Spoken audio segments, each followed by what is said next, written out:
O funcionário de carreira de uma empresa que ele trabalhava há muitos anos ficou indignado ao saber que o seu colega que chegara há pouco tempo na empresa já estava ganhando a mesma quantia de salário do que ele. Indignado, foi tirar satisfação com seu patrão. O patrão não falou nada, pegou R$ 10 e disse: desce lá na feira, tem a feirinha lá, traz para mim R$ 10 de banana. O homem foi, voltou e devolveu o dinheiro. Não tem banana. Então pegou esse mesmo dinheiro e deu para o funcionário que havia sido promovido, e esse voltou e disse: Senhor, eu trouxe maçãs, porque não tem banana.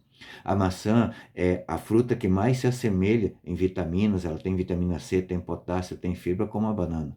E olha, eu peguei o número do telefone do dono da venda de bananas, e se o senhor quiser, a partir de amanhã, ele vai trazer bananas e vai trazer aqui no escritório para o senhor. Aí então o patrão falou para o funcionário antigo: vês, porque ele foi promovido?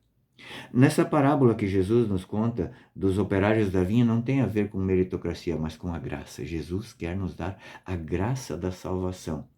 E para isso ele nos conta essa história dos operários. Aqui diz: o reino dos céus é semelhante a um pai de família que saiu ao romper da manhã, a fim de contratar operários para a sua vinha. Ajustou com eles 1 denário por dia e enviou para a sua vinha. Acerca da 3ª hora saiu ainda e viu alguns que estavam na praça sem fazer nada. Disse-lhes: ide também vós à minha vinha, e eu vos darei o justo salário. Eles foram à 6ª hora e à 6ª hora saiu igualmente. Pela 9ª hora e fez o mesmo, e finalmente pela 10ª hora encontrou ainda outros na praça e perguntou-lhes: por que estáis aí o dia todo sem fazer nada? Eles responderam: porque ninguém nos contratou. Disse-lhes ele então: ide vós também para a minha vinha. Ao cair da tarde, o senhor da vinha disse ao seu capataz: chama os operários e paga-lhes, começando por últimos até os primeiros. Vieram então aqueles que só trabalharam 1 hora e, chegando sua vez, ganharam 1 denário. Chegando, por sua vez, os primeiros que julgavam deviam que receber mais, mas só receberam cada qual 1 denário, começaram a murmurar contra o pai de família, dizendo: os últimos só trabalharam 1 hora e deste-lhes como a nós, que suportamos o peso do dia, do calor. O Senhor, porém, observou a um deles, dizendo: meu amigo, eu não te faço injustiça. Não contratastes comigo por 1 denário? Toma o que é teu e vai-te. Eu quero dar ao último tanto quanto dei a ti. Ou não me é permitido fazer o bem, fazer dos meus bens o que me apraz? Porventura vês com mais olhos que eu seja bom? Assim, pois, os últimos serão os primeiros e os primeiros serão os últimos. Muitos são chamados, mas poucos os escolhidos. E essa palavra aqui nos faz, pensar realmente nas nossas atitudes. Quando é que eu fui chamado? Né? Existem algumas interpretações aqui a respeito disso. Alguns dizem que o pai, que aquele que foi chamado por primeiro, foi lá do tempo de Adão, e depois vem com os profetas, depois a patrística, enfim. Eu sou mais da opinião de que Deus nos chama quando nós somos, no começo da nossa vida. Quando nós nascemos, nós já nascemos com esse chamado no nosso coração. Mas a gente está ali na praça, no barulho da praça, a gente não escuta o pai de família que vem para contratar. E a gente fica ali, de repente, pela graça de Deus, a gente ouve o chamado e aí a gente vai trabalhar na vinha. O importante aqui não é saber quem chegou antes, quem chegou depois. Porque, às vezes, um gesto de amor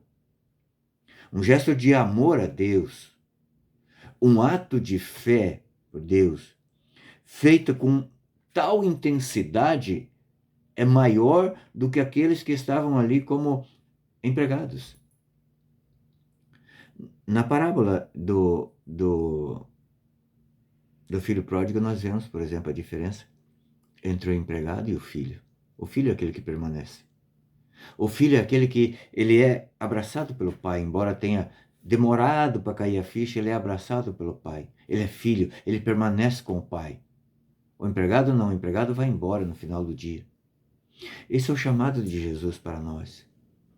E aqui, se nós fôssemos interpretar ao pé da letra essa passagem, eu digo que essas pessoas nem entrariam, nem receberiam esse salário. Por quê? Porque eles estavam com inveja. Se eu fosse um comunista, um marxista, eu usaria essa passagem para dizer, olha aí, né? Deus dá igual para todo mundo merece a mesma coisa. Mas não é esse o foco. Deus nos fala da graça, que não importa, você pode estar no fim da sua vida se você aceitar Jesus, se você de fato decidir por Jesus, se arrepender dos pecados e começar de novo. A graça o alcançará. E veja, existe uma explicação de Santo Agostinho que eu quero agora explicar aqui. Vamos supor que o céu, a graça do céu cabe aqui dentro, tá? Esse daqui é o nosso mérito. Nós chegamos no fim na 11ª hora, só trabalhamos 1 hora. Então nós estaremos dentro do céu, aqui. Aqui aqueles que começaram primeiro, então vai receber mais a graça. Mas não importa o tamanho da graça, todos nós estaremos no céu. É claro, para uns terão mais glória, menos glória, mas no céu não tem inveja e não importa o tamanho da sua graça que você alcançou lá no céu. Importa que você está no céu. E essa é a proposta de Jesus para nós hoje. Primeiro, que nós não nos desesperemos da salvação e que nós não achemos que nós já estamos salvos.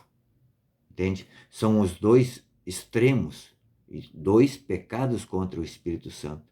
É preciso sim que nós estejamos na graça de Deus, estejamos na obra de Deus, mas sempre com o pensamento que se nós recebermos o salário vai ser pela graça de Deus e não pelos nossos méritos.